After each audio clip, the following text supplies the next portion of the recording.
문서 파일에다 그랬을 때 이거를 갖다가 수백 개나 수천 개로 잘라 가지고 동시에 기록하고 동시에 이렇게 읽고 쓰고 이게 동시에 읽고 쓰고 이 방식에서 동시에 한다면 엄청 빨라지겠죠. 그럼 이걸 만 개로 잘랐을 때는 우리는 할 수 없지만 컴퓨터는 여기다 일련 번호를 각각의 자른 숫자를 둬가지고 이렇게 할 수 있습니다.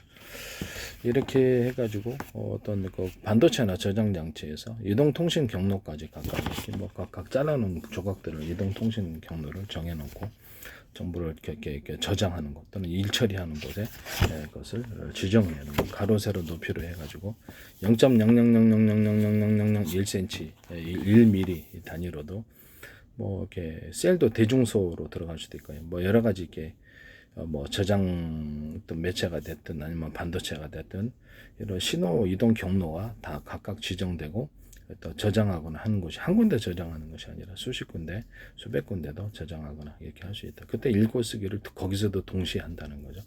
그와 같이 만드시면 제 기술이 되겠습니다.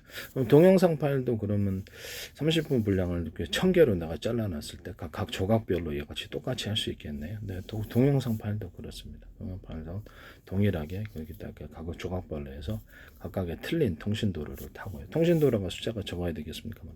엄청나게 많아야 되겠죠. 동서남북으로 들어가는 어떤 이런 통신 선로를 일종의 그 차량 100대에다 내가 물건을 싣고 보낼 때 도로가 한 개 바뀌면 어떻게 되죠? 못 실잖아요. 그죠?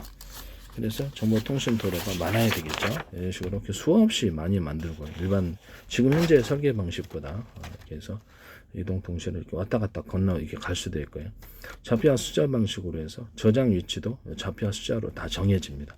정해져가지고 거기다 해당되는 곳에 분산해서 저장하거나 분산해서 읽고 쓰기가 가능. 그럼 엄청나게 빨라진단 말이에요. 속도가. 생각보다 나올 때도 정보를 읽고 이렇게 저장했던 것을 나올 때도 사방 정보 통신 도로를 통해서 나중에 또 이렇게 들어온다고 합시다. 그럼 속도가 불러들이는 속도도 빨라지고 이렇게 일련 번호가 있기 때문에 하나로 딱 조합은 그렇게 할 수 있습니다. 이런 방식으로 하시면 제 기술 구조가 되겠다라는 것을 말씀을 드립니다. 또 하나의 방식은 현재 이렇게 복사하거나 사진 촬영하듯이 딱딱 찍어가지고 그것을 정보를 기록해주고 또는 그 정보를 그것을 불러들이는 읽는 이런 방식도 있을 수 있다. 제가 사진 촬영 방식으로 한다는 것은 어디서 했었냐면은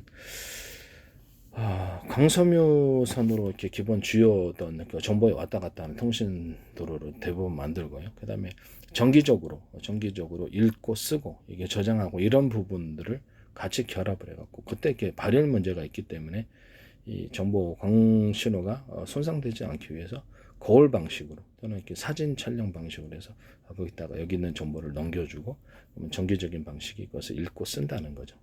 이해가 가시죠? 다시 그것을 저장한 것을 그것을 다시 읽고 이쪽으로 불러서 띄워 올려주고 그걸 다시 광섬유 이런 방식 눈에다가 빛이 이렇게 들어오면 거꾸로 상에 맺혀주잖아요. 그런 방식으로 이제 그럼 뇌에서 그걸 해석하고 이렇게 하는 이런 방식 두 가지 방식을 같이 동원한다는 거죠. 그 방식을 말씀을 드렸고요. 사진 촬영식으로 어떻게 우리가 이거 마우스로 시작점과 끝점을 클릭을 해가지고 동시에 찰칵 이렇게 딱 드래그 마이크로소프트 구조는 이렇게 복사 방식할 때 드래그를 해야 되는데 시작점 끝점을 딱 정해주고 찰칵 찍어준다는 거죠. 그래서 그런 방식으로 사진 촬영 방식으로 해서 문서를 구성하거나 또는 사진도 여기 내가 클릭을 이렇게 이걸로 클릭을 찰칵하면 찰칵 찍히고 동영상도 하면 동영상도 찰칵 찍혀서 하나의 문서 파일로 만들어 준다는 거죠. 이런 식으로 사진 촬영식으로 파일을 만드는 것을 하시면 제 기술 구조가 되겠습니다.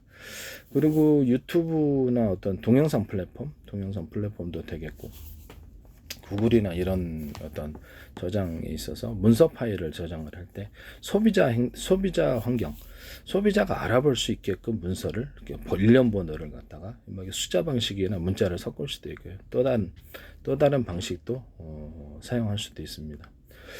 그러면 이게 문서 파일이다 그러면 구글에서 문서 파일이 쭈루루 검색하면 나오잖아요. 그거를 다 일련 번호로 써놓는 거예요. 그러면 그걸 소비자가 나중에 그것만 딱 치면 딱 나오는 거예요. 그 다음에 동영상도 일련 번호하고 뭐 문자로 해야 돼. 다르륵 이렇게 그걸 딱 해가지고 20개다 그러면 내가 회의를 할 때 상대방에게 20개를 일일이 다운받아서 보내줘야 되는지 아니면 이것만 문자 이것만 써가지고 여기서 상대방에 문자로 보내주느냐. 그럼 상대방 그것이 10사람이고 100사람이었을 때 이게 어떻게 되느냐의 문제가 있습니다. 그때 이제 같이 동일하게 유튜브를 찾아놓고 회의를 하든지 유튜브에서 다운로드 해도 되니까요. 다운로드가 가능하면 하여튼 이런 방식은 제 방식이라는 것을 말씀을 드립니다. 그거 지가 같이 하시면 제 기술 구조가 되겠다라는 것을 말씀을 드립니다. 그리고 유튜브나 이런 데서도 어떤 그 사람의 홈페이지, 그 사람 자체를 홈페이지 블로그 방식으로 해서 글도 마음대로 이렇게 자유자재로 쓰고 사진도 올려놓고 자기 개인 생활 공간을 만들 수 있고 또 거기다가 광고를 게재하거나 동호회처럼 동호회 팸처럼 만들어 놓는 거죠. 거기다 광고를 게재하거나 상품을 팔아도 되는 이런 기술 구조를 가질 수 있다. 마이크로소프트도 그렇고 유튜브도 그렇고 네이버도 그럴 수 있습니다. 네이버가 아니라 마이크로소프트 유튜브 이렇게 이렇게 하시면 제 기술 구조가 되겠습니다. 현재 있는 유튜브의 동영상 바로 밑에다가 다운로드 음악 다운로드 구조를 좀 가져서 그래서 음악이라든지 이렇게 동영상 기타의 사기가 이렇게 만든 동영상을 다운로드 할 수 있도록 가격을 지불하고요. 그렇게 하시면 제 기술 구조가 되겠습니다. 남의 기술을 도둑질해서 상업화시키지 맙시다. 네. 저는 솔직히 얘기를 하면 약간 가수들이 저작권 협회에서 좀 협의를 해가지고 어떤 커버 가수들이 라이센스를 한 달에 얼마 주고 자유자재로 부르고 그것을 그래서 팔 수 있는 구조가 됐으면 좋겠다고 생각하고요. 그걸 팔았을 때 수익을 저작권 가진 분들하고 또는 기획사 같은 데는 이제 음악을 자기가 소속 가수를 통해 내놨잖아요. 그럼 일정 시간 몇 년 후면 더 이상 차지 않는단 말이에요. 아무래도 그렇게 되면 그 몇 년 지난 거는 자유롭게 그렇게 할 수 있도록 라이센스를 부여를 하거나 이렇게 하면 괜찮지 않겠는가라는 생각이 듭니다. 어떤 음악은 자기가 커버를 마음대로 해도 된다라는 이런 기획사의 허락이 있을 수도 있고요. 그래서 일정 기간 안에서 이것을 판매를 하면 이 소속 가수가 부르나 저 소속 가수가 부르나 괜찮다 그렇다 그러면 커버곡도 기획사하고 수익을 나는 이런 구조도 있을 수 있겠다라는 것입니다.